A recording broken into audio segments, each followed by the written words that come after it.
This graph will help you understand open relationships and why they are increasing.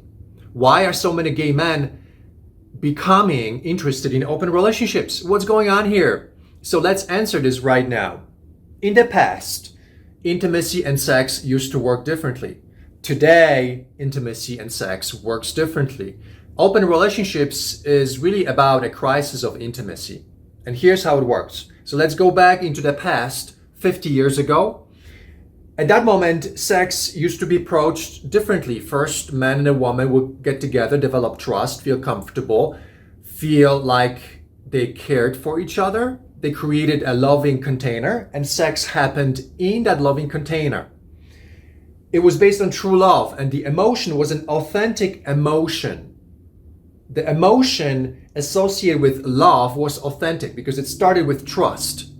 There was no trauma bonding in this space. There was no shadow sexuality.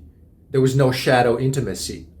There was true connection based on intimacy. Intimacy is like trust, extended across time and proven and demonstrated. And that's how sex used to work. Sex used to be part of an extension of that. First, there was that trust. And that's why when men used to approach women, they would court them.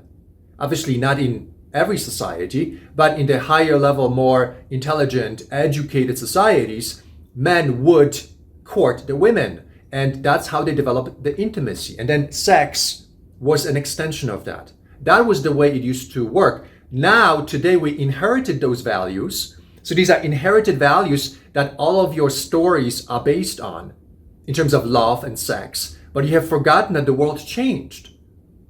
The world changed radically. We are not building trust anymore.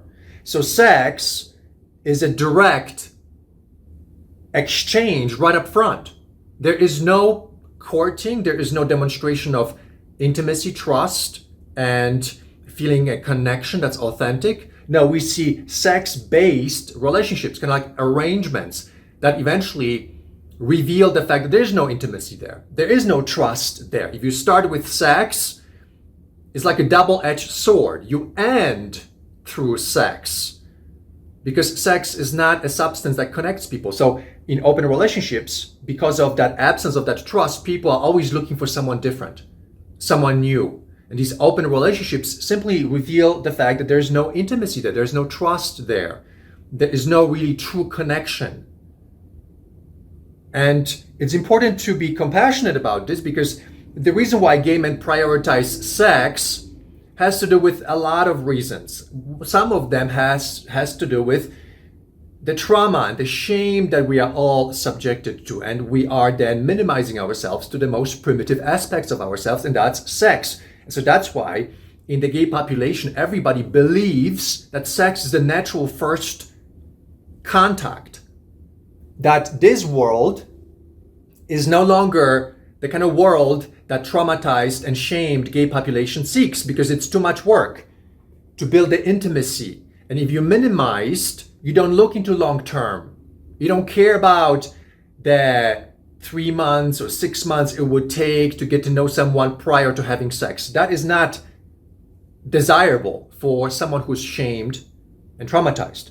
Immediacy and convenience is sought. And that's why sex is normalized to be the priority in a shamed gay population.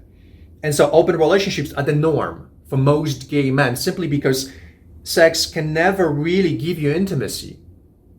And the inherited value, the association of sex with intimacy, it's inherited. It's not based on your real experience. So if you notice, you keep having sex and more sex and with different people, but it's never going anywhere. But you see, even though we notice it, we still continue. So you know there's something else going on here. It's trauma, it's shame, it's addiction. All kinds of complexities are going on, and intimacy is nowhere to be found because it's all shadow-based interactions. We are acting out the hurt, we are acting out the trauma through sexual practices, and we are forgetting that we have emotions, we have a spirit, we have a mind, we have this whole world to experience outside of sex, yet we minimize, miniaturize everything towards sex, and that causes the cycle of trauma. And in that cycle of trauma, there is no intimacy, so everyone has open relationships.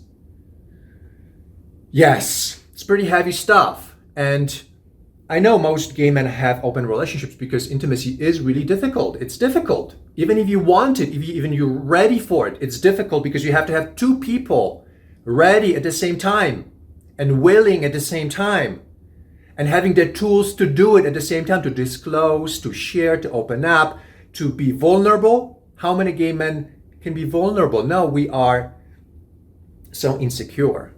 We can't be vulnerable. And so intimacy is the lost world. And that's how it is, my friends.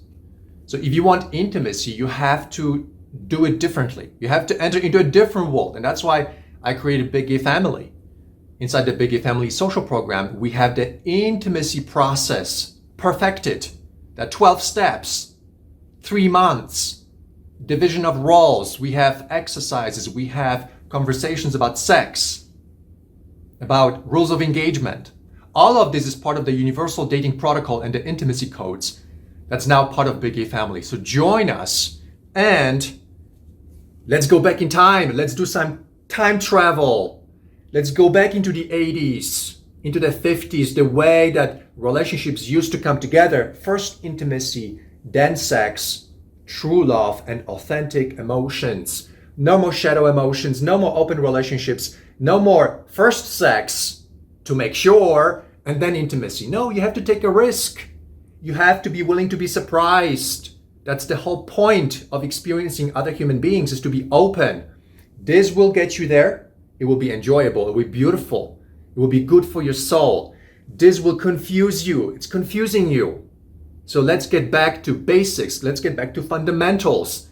And this is the way to go, my friends. And we have to unfortunately go back in time to the way that those norms were facilitated by the culture. Today we don't have the culture that facilitates that, so we have to artificially facilitate that in a specialty kind of program called Big Gay Family. We have to reinvent the principles, reinvent the rules, and then facilitate the intimacy process. And now it's possible.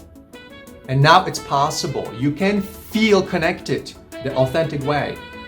So check out the website biggayfamily.com and join us and begin your social transformation. So much love, so much truth, feeling so alive.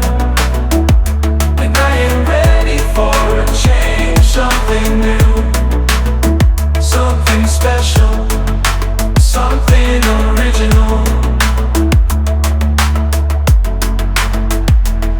And I love my new friends from the Big Gay Family social program.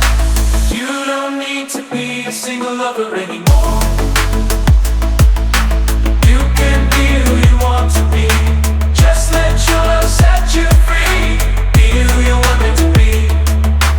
Be who you want it to be. And I love my new